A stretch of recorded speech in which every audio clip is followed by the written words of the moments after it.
Na današnji dan, 6. travnja 1839. u Danici Ilirskoj objavljen je članak o najznatnijem otkritju, odnosno otkriću procesa koji je poslije dobio ime fotografija.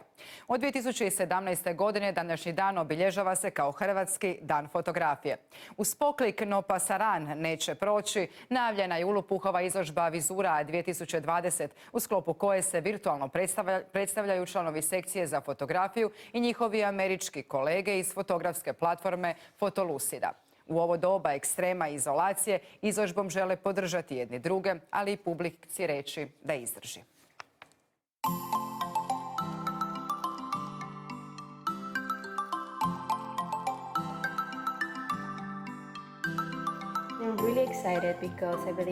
Jako sam uzbuđena jer smatram da je umjetnicima posebno važno doći do međunarodne publike. S obzirom na ovu situaciju u kojoj danas živimo i izolaciju, drago mi je da smo se na ovaj način okupili.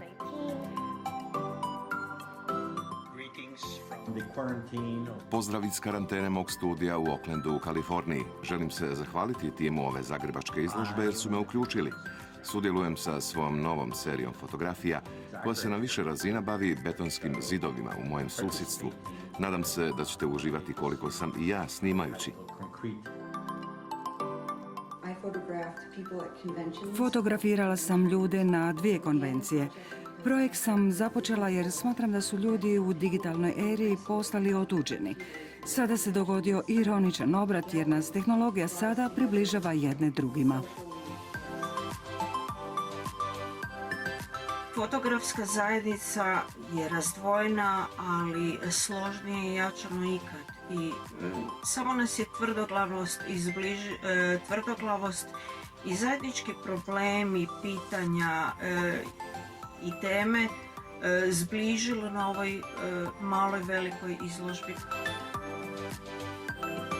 Izložbu namjerno otvaramo na današnji dan jer pred 181 godinu, baš 6. travnja 1839. godine, u Danici Ilirskoj prvi put spomenuta fotografija u Hrvatskoj.